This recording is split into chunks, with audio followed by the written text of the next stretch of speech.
कहानी है एक ऐसी लड़की की जो खुद को एक आम सी गांव की लड़की समझती थी, मगर उसकी तकदीर में एक बड़ी सल्तनत की वारिस होना लिखा था।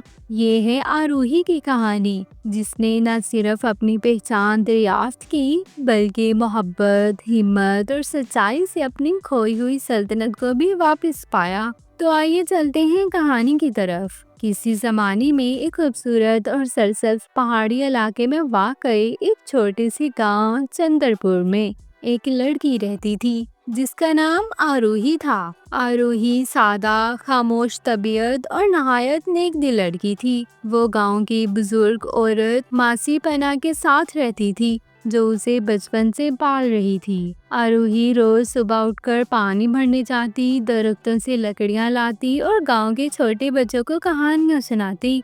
मासी पना हमेशा कहती, बेटी तुम आम नहीं हो, तुम्हारी आंखों में रोशनी है जो किसी राजकुमारी जैसी है। आरूही हंसकर कहती है, मासी मैं बस आपकी छोटी सी आरूही हूँ। आरूही को अक्सर एक ही ख्वाब आता था, एक शानदार महल जिसके दरवाजे सोने के होते और इसमें एक नन्ही बच्ची एक ताज पहनी खड़ी होती। ख्वाब में अक्सर एक औरत की आवाज आती, मेरी बेटी एक दिन तुम लौटोगी। आरूही हर बार नींद से चौंक कर उठती और सोचती, क्या ये ख्वाब है या कोई यादें। मासी पना उसकी आंखों में आंखें डालकर देखती, जैसे कुछ छुपा रही हो। एक दिन आरूही लकड़ियां काटने जंगल गई। अचानक उसकी नजर एक चमकती हुई चीज पर पड़ी। वो एक सोने का लॉकेट था, जिस पर एक राजकुमारी की तस्वीर बनी हुई थी, जो बिल्कुल आरूही जैसी लग रही थी। वो लॉकेट लेकर वापस आई और मासी पना से पूछा, मासी ये तस्वीर मेरी जैसी क्यों है। मासी पना खामोश हो गई, उसकी आंखों में आंसू आ गए। अब वक्त आ गया है कि तभी सच बताऊं। मासी पना ने आरूही को एक पुरानी कहानी सुनाई। 16 साल पहले एक बड़ी सल्तनत सूर्यनगर में रहती थी। वहाँ के बादशाह और मलिका बेहद नेकदिल थे। जब उनके यहाँ एक बेटी पैदा हुई तो सारी सल्तनत ने जश्न मनाया, लेकिन उनकी बहन कालीवती एक जादूगरनी थी। वो चाहती थी कि तख्त उसे मिले। उसने महल पर हमला किया।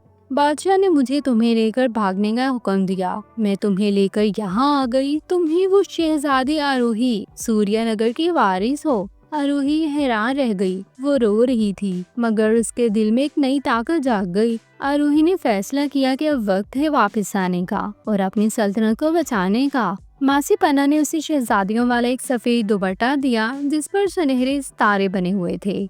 उसके साथ दिया एक कदीम नक्शा, जिससे पता चलता था कि सूर्यनगर अब अंधेरे में डूबा हुआ है। मासी ने कहा, तुम्हें 3 दरवाजों से गुजरना होगा, जहाँ तुम्हारी आजमाइश होगी। पहला दरवाजा आग की वादी। आग के शोले उठ रहे थे।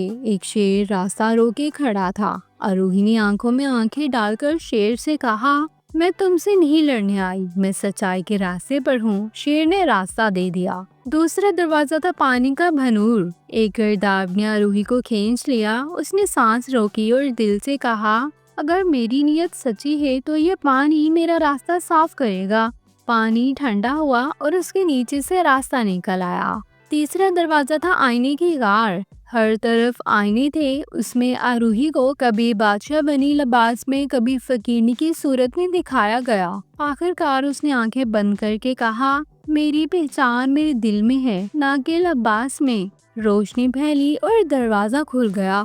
सूर्यनगर का किला अब कालीवती के कब्जे में था। हर तरफ अंधेरा, खौफ और खामोशी थी। आरूही किले में दाखिल हुई और चीखी, कालीवती मैं आ गई हूँ, शहजादी आरूही। कालीवती ने कहका लगाया, तुम मुझे नहीं रोक सकती। आरूही ने लॉकेट निकाला और कहा, ये मोहब्बत की निशानी है, सच्चाई की रोशनी है। रोशनी हर तरफ फैल गई। कालीवती की स्याही खत्म होने लगी। उसने चीख मारी और धुएं में गायब हो गई। सूर्यनगर के लोग निकल आए। सब हैरत से आरूही को देख रहे थे। एक बुजुर्ग वजीर आगे बढ़ा और बोला, हमारी राजकुमारी वापस आ गई हैं। आरूही को सोने के तख्त पर बिठाया गया। उसके सर पर ताज रखा गया। मैं वादा करती हूँ कि मैं सूर्यनगर की रोशनी, अदल और मोहब्बत का घर बनाऊंगी। आरूही ने गांव वापस आकर मासी पना को महल में बुलाया और उसे मां की तरह साथ रखा। उसने शाही स्कूल खोला, जहाँ पर हर बच्चा गरीब हो या अमीर